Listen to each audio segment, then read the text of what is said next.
welcome to Mental Health Matters. I'm Dr. Audrey Tang. And I'm Judith Crozier. And this is the show where we talk about all things mental health and well-being without the hot takes and without the quick fixes. Now, we are bringing back a guest that we love. She is a clinical psychologist. Yes. It's Dr. Maja Jankowska.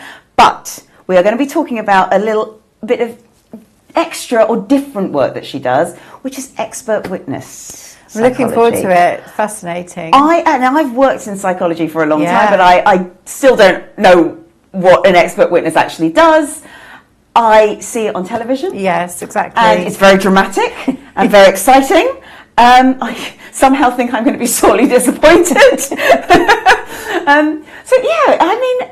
I think expert witness psychology is really important because often when you have cases, whether it is an accident, negligence, any of those things, the judgment or the expert witness testimony will in some way impact on the outcome. So there's quite a lot of responsibility in there. Yeah, I'd imagine it's such a huge amount. Because I suppose if somebody's gone to court or you know, if there's a defendant, then there isn't enough time or opportunity to get to know everything about that. And even if the solicitor gets to know everything about them, they're not an expert to diagnose any underlying issues. So it's a very responsible position. It is. And the other thing is, for me, and again, I'm sure Dr. Maya will explain this, but I would sit there as a psychologist and think, well, I have quite a good relationship with my clients. Yes. You know, I see them all the time and I understand if their energy is different, I can ask those sorts of questions. But I don't think that's possible when you're doing expert witness work. So again, the relationship with the person you're working with is very different and probably a bit alien to your inner, I guess, drive that made you a psychologist in the first place. Yeah, because over weeks, months, years, you get to know your clients, don't you? But being an expert witness, I guess, will be very different. Yeah, so let's bring her on and find out.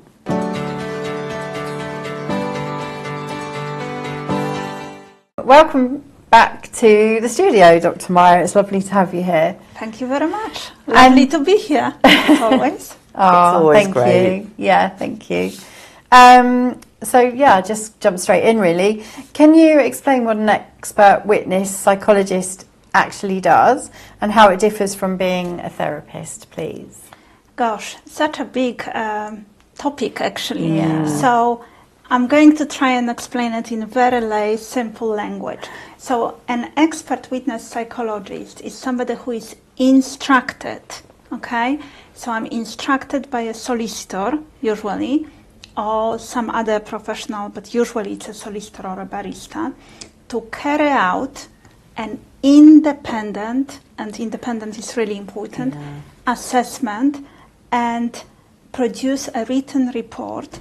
And that written report is then going to be used in legal proceedings. Okay, so it's got nothing to do with therapy, and my duty is not at all to the person that I'm assessing. We don't even use the word client. We differentiate and we use so I do other assessments like within therapeutic settings, then I say a client. Yes. But here I would say an assessee. Okay. So I'm assessing this person under very strict instruction with very clear questions that I have to address, and my duty is to court, to the jury, judges,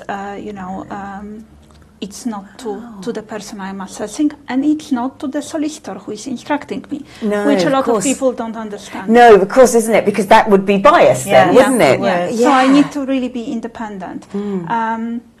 So it is fundamentally very different from being a therapist. I'm not forming any relationship with the person I'm assessing. I don't have duty of care, which can be incredibly difficult because we are seeing people who are often very traumatized, who might be suicidal, who are going through horrendous difficulties. And, normally in my capacity as a psychologist, I would have to do maybe a safety plan, think about whom to inform, what to do, write to a GP. But in my capacity as a psychologist expert witness, I don't do that.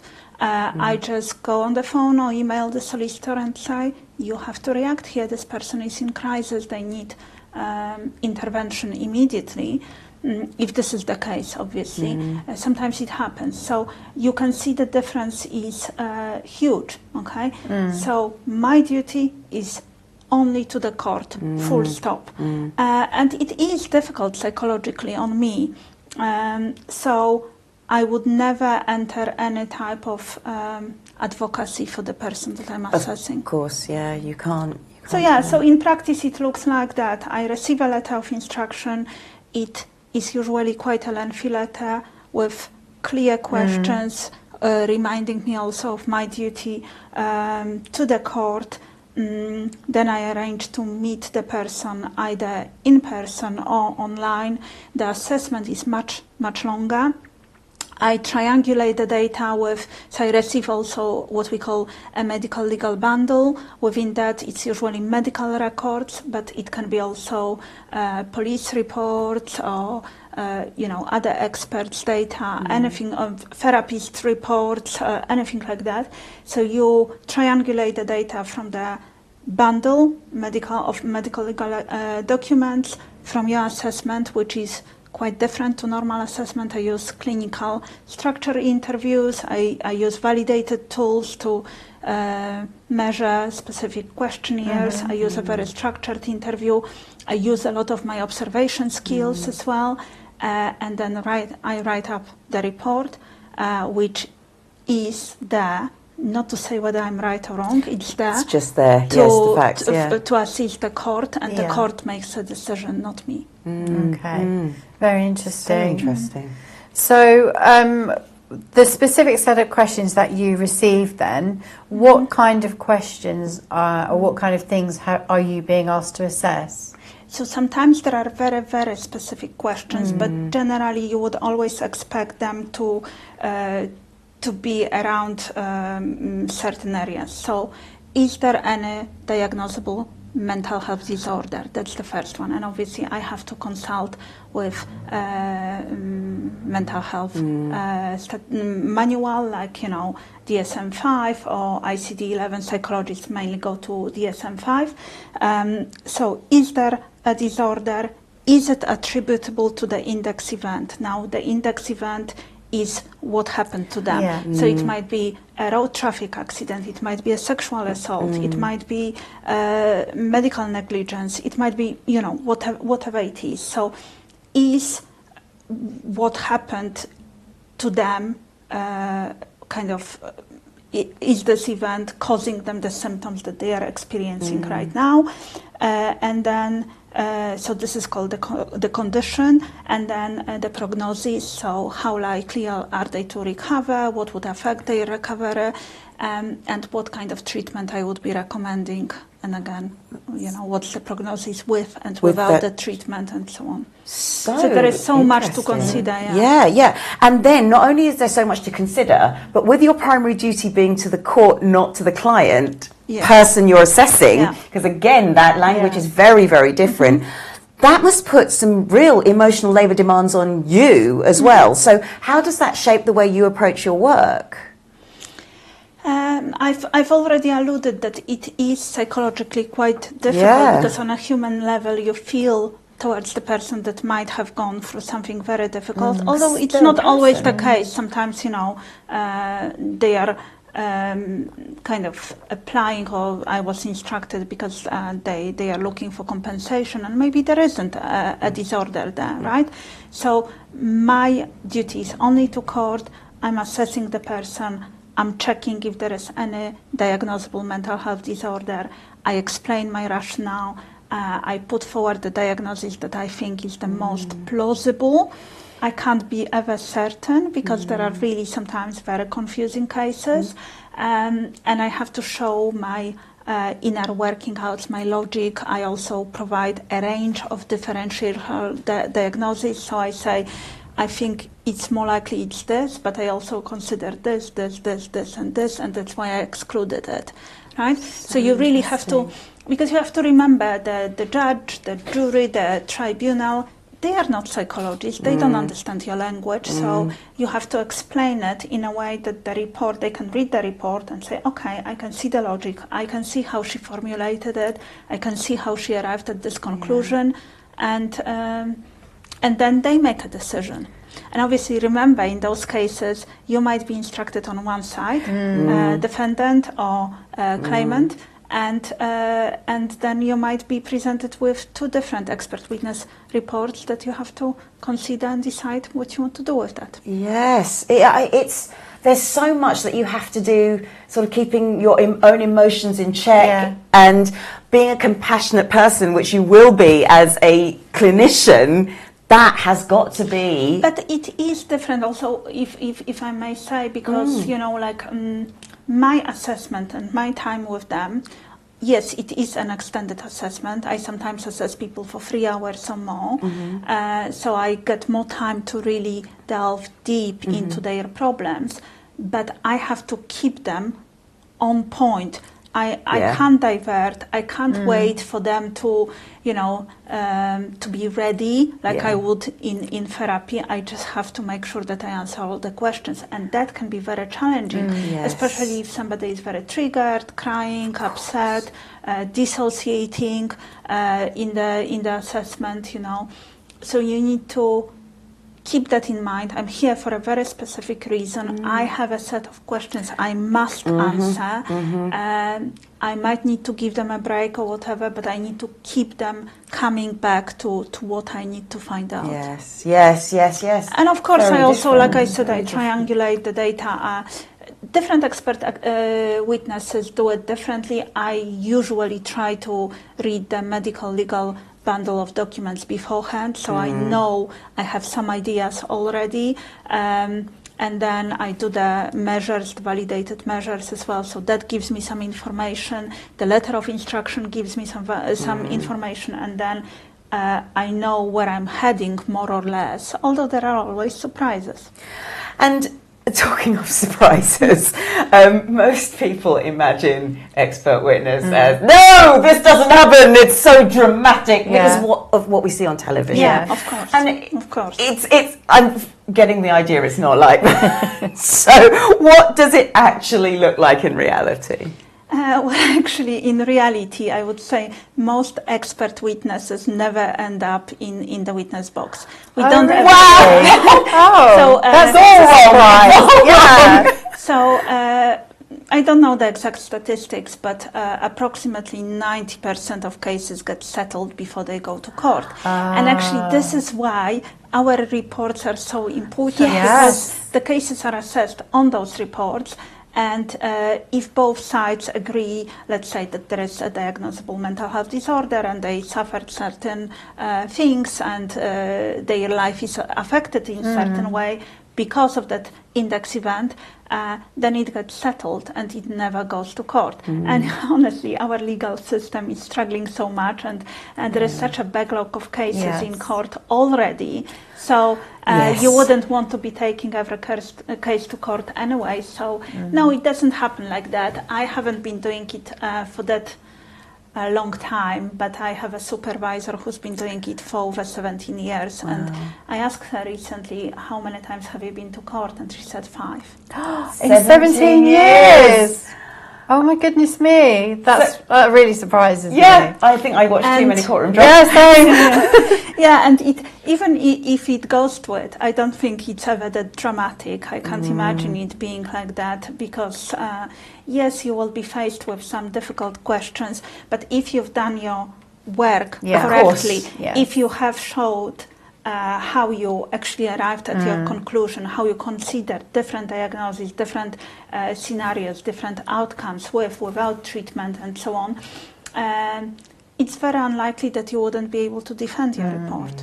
Yeah, absolutely. Gosh, how interesting. Yeah, it's mind-blowing, actually. But having said so, on that topic, I have to say there are some kind of horrible shark companies out there who are preying on newly qualified psychologists and other expert witnesses, because obviously it's not only psychologists who are expert witnesses, and they press people to take work on, and they say like £300 for the report. I mean, no, because £300 wouldn't even cover, in my work, the 3 hours of assessment, right? That's scary. And, it is very scary, because then people are pressed to do a very basic job, not to think it through. They might be rushing, they might be taking shortcuts, and then they might be in a very murky waters when they actually do go to court. I wouldn't want to be in this position, so I don't work through companies like that. Sadly, there are more and more of them. And it impacts the defendant's life, essentially, if they're not doing a proper job. It impacts everybody. Yeah, it's not good. Gosh. So you specialise in PTSD. What kind of cases do you typically see, and what does the psychological assessment for the court in cases of PTSD actually involve? Yeah, so I work for myself in my private practice, but I'm also an associate, which means I take referrals from London Trauma Specialists Clinic. So my cases are mainly PTSD or complex PTSD. They are like on a lucky day, with a simple case, it might be a road traffic accident or, for instance, work placement injury. Usually the much more complicated cases are cases of medical negligence, cases of abuse, like Sika cases, or sometimes murder trials or things like that. I try not to go down that route. My supervisor, who is very experienced in cases of women who murdered their partners, does often get instructed in this. This is a different supervisor, and we have a lot of supervisors, and she's been to court much more because of that. Because that's a court decision. And it also gets much more attention from media. Yeah, of course. But I try not to go that high level. And also, I still, even though I've been in practice for many, many years, I still see myself as fairly new expert witness. So I try to take cases that are slightly simpler, and definitely you always have to stay within your very narrow area of expertise. Yes.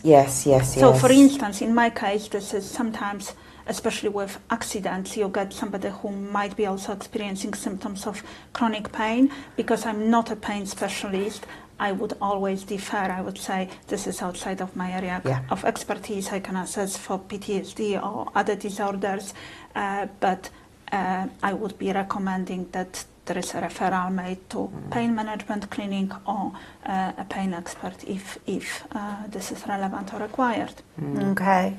And so if there are two expert witnesses involved in a case and they give different diagnoses, how does the court handle that?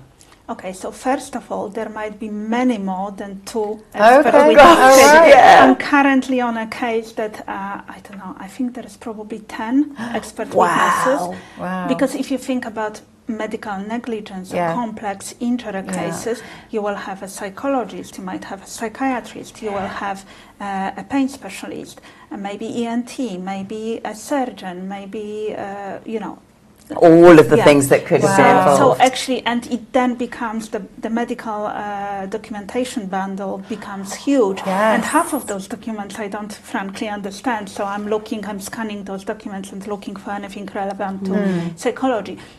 But I think what you are referring to is when we have a claimant and defendant side. And one says this, the other says that. Actually, again, it's so misunderstood, and people think that there is some huge argument and we have to agree, or, no, the process that we go through. So I don't see the other party's report until it gets to what we call a joint expert witness statement. And many cases don't go to this stage because they get settled before. So let's say if I send my report to the solicitor who instructed me, the other person sends it to their, and they look together. We don't see it at this stage. They look at the documents and they think, oh, actually they diagnosed the same thing or very similar thing. No problem. The case gets settled. I don't even see the other party's report, right? If there are differences, then we have to go to this joint expert meeting. And in that meeting, we just have to discuss matters we agree on and matters we disagree on. Okay. And we have to write a common report on matters we agree and disagree and why, show our workings, and it goes to court. It's not our decision. Okay. Okay. Yeah. I'm not there to convince the other person. The other person is not there to convince me. However, there are situations when you sit down, you think, oh yeah, I haven't even thought about it. So yeah, I will change my opinion on this element or whatever. So it's just a very professional and usually a useful conversation to have between the two experts. And then one of them will write the final report, which the court likes to be short and sweet, like 1 to 2 pages maximum. Wow, gosh. And it goes to court, and then they decide. Now, the thing is, again, very deeply misunderstood by public. Let's say, if I'll keep it very simple. If I said that this person is suffering from a disorder which I named as travel phobia, and the other expert says, well, it's adjustment disorder, it actually doesn't matter. Okay, so there are thousands of disorders, and they share common symptomatology, and actually those two are quite similar. So actually, they just emphasize slightly different things, but in terms of legal matters, they would attract the same level of compensation in court. Right. Okay? So it actually doesn't matter. matter. The fact is they're suffering. Yeah, and they have some diagnosable mental health disorder. Where it gets more tricky is if, let's say, I say this person has got PTSD for sure, and the other expert says they don't have any disorder whatsoever, then it's difficult. Or if I say this is I don't know, acute stress response, and somebody says PTSD, because PTSD does attract higher compensation level. So, but then again, you just put together a document in which you say what we agree on, what we disagree on, and it's up to the judge, the jury, or the tribunal. Okay. As you've been speaking, a lot of what you say is about keeping things robust, keeping things to stand up to scrutiny. Yeah. What do the courts look for in terms of your working? Yes. So not talking about the diagnosis now or the outcome, but what do they look for to say this expert witness has done their job? So, as you can imagine, not everyone can be an expert witness. Everyone can be a witness in court. We can be professional witnesses or personal witnesses, but not everyone can be a professional expert witness, like us, like a psychology expert witness. So, even if you are a psychologist, you have to be HCPC, registered clinical counseling, forensic, or whatever psychologist, and then you go on a very robust training, and there are only a few bodies in the UK that provide this training, like British Psychological Society, Bond Solon, and Expert Witness Institute. Okay, so you get training from one of those institutions, you get certified, you have to keep updating your knowledge, get your CPD, get your supervision, peer supervision, and so on. And so this is the first thing. And within that training, they teach you how to write the report. It's a very different report with very structured sections, and the court would have to see all those sections. And on top of that, you need to know the differences between criminal court, civil court, family court, and so on. So the wording of the report and things that you put in or leave out will be different. I don't want to go into technicalities of it, but it is quite a complex thing. And then you would put certain things in. You would have a summary of the diagnosis and your opinion at the beginning. Then you would have kind of description of the interview. Then you would have all the description and what you learned from the medical documentation bundle. Then your validated measures. Then you would start showing how you started formulating what type of disorders you did consider. And which one you feel is more likely and why. You support it with research. As you can imagine, appendices can be quite lengthy. You put in the diagnostic criteria in the appendices, references, all of that. So depending on the report, it can be 20 pages, it can be 80 pages. Wow, yeah. And so, well, just from what you're saying, not only is the work itself so intense, but you're also dealing with quite difficult cases. Yeah. So really, I'm curious about how do you look after yourself whilst you're doing that? Maybe when it is a particularly difficult, not just mentally difficult, but emotionally difficult case. How do you look after your own well-being? Yeah, it can really take the toll on you, and I personally don't take more than one case every couple of months. I know people who do several a week. I don't know how they do it. It would probably make me feel sick myself. Because obviously there is vicarious trauma or secondary trauma, and and I also do clinical work with clients who have PTSD, so it all kind of can be combined and have an impact on me. So I try to make sure I have breaks. I always go to nature. We talked about cold water swimming the other day. Watch that show. Watch that show. So I do cold water swimming. I walk when I can. I run. I have breaks. I have holidays. So this is really important for me. I also have peer supervision. I belong to a membership for expert witnesses where we kind of meet once a month and talk about things. So all of that kind of helps me. But I'm not going to lie, it is hard work. Yeah. But I think, so many people shy away from it and don't want to do it for fear of going to court or whatever. But we have duty to the society, to the judicial system, and so Yeah. Oh gosh, I mean, Dr. Maja, thank you so much for coming to you. share that insight into, I would say, a very misunderstood profession, because we don't talk about it. So we just think what we see on LA Law or whatever, and that's not even the British courts, is what Judge happens. Randa is the British not even Judge Judy. So this is it's been so interesting. So if somebody would like to hire your services as an expert witness, where would they contact you, and then just generally get in touch with you? Where would they be able to contact? Generally, I would say don't. Okay. Because that's not the process. You don't get instructed by a client. The solicitor instructs. So Perfect. And actually, I have had people contact me. I've taken one case on, but I had to be very clear and say, look, you need to go back to your solicitor and get the letter of instruction. They have to instruct me. My relationship is with them, but I'm not. I don't have obviously duty towards them. And the reason for it is, if you instruct a psychologist yourself, you don't know what questions you are asking. Of course. You don't know what to ask. You don't know what you don't know what the court is looking for. You don't know the legal system. The questions in the instruction letter I got, depending on the complexity of the case. The last case that I did within the immigration law, I received 3 A4 pages of questions. Wow. Okay.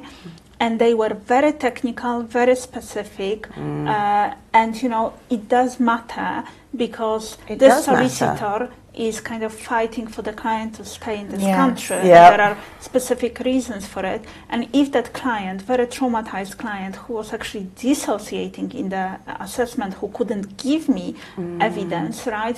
She was really struggling. If she was going with, with her mental state to try and instruct me, that would be a disaster. Yes. So I know that solicitors are incredibly expensive. I know that the legal cases cost a lot of money, but if something terrible happened to you, right, and you want to be supported with evidence from expert witness, you need to invest in the proper rules. Yes. Because it is about due process.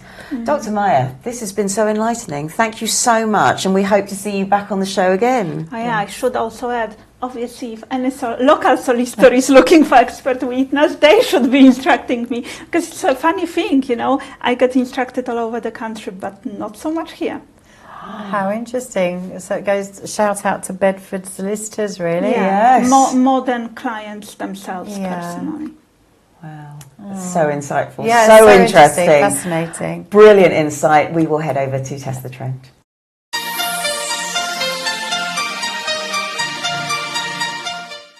this week on Test the Trend, we're not going to teach you how to be an expert witness, because I can't do that at all. But what I do want you to think about is the type of decision that juries need to make, because any one of us can be called up on jury duty. So again, you can do this out there, you can do this if you're listening, but Jude, you're going to do this for me here. I just want you to think about this statement. So I'm going to give you a statement.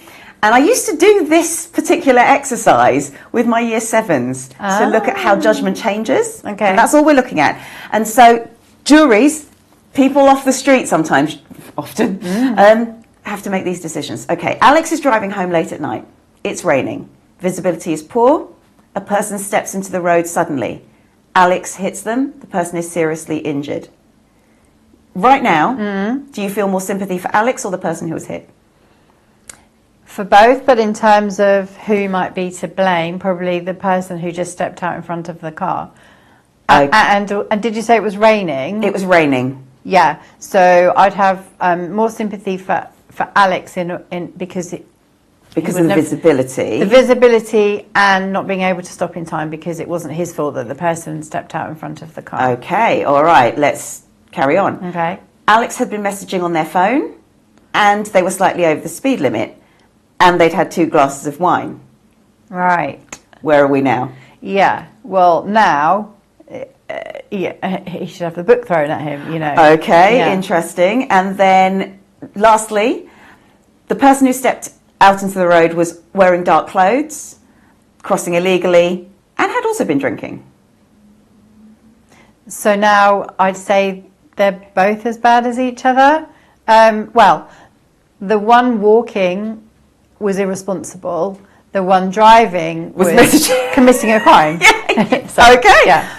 So nothing about the accident. What actually happened? Someone was driving, someone got hit, nothing actually changed, but the story changed. Yeah, so interesting. And judgment will move and swing each time. And this is exactly what you do with year 7s, who are all very, I think this one's wrong and I think this is right. We're both teachers, ex-teachers. We see this happen. Yeah. And you do that. You feed extra bits of the story as you go along. And then it's so interesting to see them go, no. Yes. And sometimes it just doesn't hurt to do that in life. We might have so true. a thought in our head. If we can look a little bit more broadly around that situation, that is your challenge for this week.